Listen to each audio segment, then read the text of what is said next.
আসসালামু আলাইকুম ভাইয়ার। ছোট্ট একটি গল্প শোনাবো। একদিন এক লোক অনেক দিন পরে তার শহরের বাড়িতে ফিরে যাচ্ছিল। তো ওই দিন হয়তো বা ওই শহরে কোনো স্ট্রাইক চলতেছিল। বাস, টেম্পো, সিএনজি সব বন্ধ ছিল, কোনো যাতায়াত ব্যবস্থা খোলা ছিল না। তো এরকম করে একটা শেয়ারিং রিক্সায় সে যাইতে লাগলো। তো তাকে ওই রিক্সা তার বাড়ির অনেক দূরেই তাকে নামায় দিল।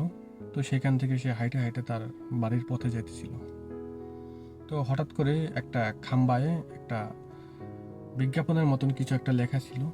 তো উনি ওই খাম্বাটার কাছে গিয়ে ওই লেখাটা পড়তে লাগলো। ওই লেখাটায় ওই খাম্বাটাতে লেখা ছিল যে আমি একজন অন্ধ, এখান দিয়ে যাওয়ার সময় আমার কাছ থেকে 500 টাকার একটা নোট পড়ে গেছে। তো অনেক খোঁজাখুঁজির পরেও এই নোটটা আমি আর খুঁজে পাই নাই।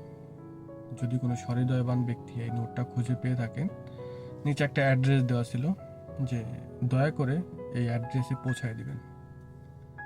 তো ওই লোকটা অনেক খোঁজাখুঁজি করার পরে দেখলো ওইখানে কোনো নোট পড়া নাই। তো লোকটা হৃদয়বান ছিল, ধনী ছিল।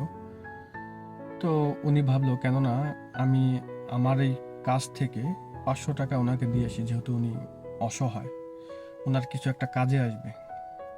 তো চলে গেল ওই ঠিকানা অনুযায়ী, যে ওই দরজা খটখটাইলো। তো এক বৃদ্ধা মহিলা বাইরে হয়ে আসলো। তো ওই মহিলাকে বলল যে মাতাজি, আপনি যে এখানে একটা বিজ্ঞাপন লিখছিলেন ওই খাম্বার গোড়ায়, যে আপনার 500 টাকা একটা নোট হারায় গেছে, তো আমি এই নোটটা খুঁজে পাইছি, আপনি এটা নেন।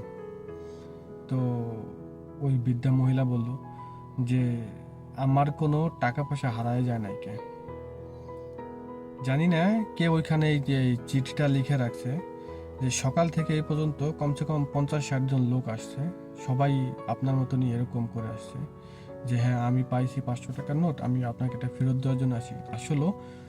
আসলে মূলত আমার ওইখানে কোনো টাকা পয়সা হারায় যায় নাই কে, কেউ হয়তো বা ওইখানে লিখে রাখছে, আপনি প্লিজ চলে যান।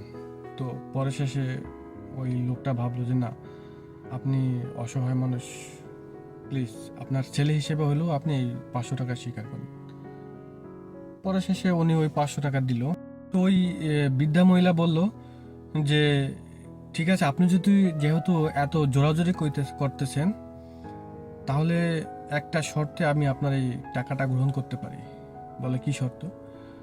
বলে আপনি যাওয়ার সময় ওই যে খাম্বাটায় যে বিজ্ঞাপনটা লাগানো হয়েছে, দয়া করে ওই পেপারটা আপনি খুলে ফেলাবেন, যাতে আর কেউ না আসতে পারে।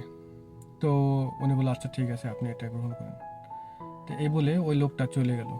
যাওয়ার সময় যখন খাম্বার কাছে গেল, তো খাম্বার কাছে যাওয়ার সময় উনি ভাবলো যে যেহেতু আমার আগেও 50-60 জন লোক ওনার কাছে গেছে, তো উনি যেহেতু সৎ, উনি হয়তো বা ওই 50-60 জন লোকেরও বলছে যে খাম্বার থেকে এই পেপারটা সরাই ফেলানোর জন্য।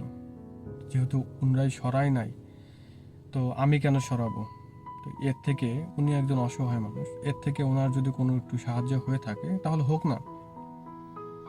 তো আসলে এর থেকে আমরা এমন একটা শিক্ষা পাই যে যদি সাহায্য কারো করার হয়, সাহায্য যদি কেউ করতে চায়, তাহলে গোপনীয়তাভাবেও করতে পারে।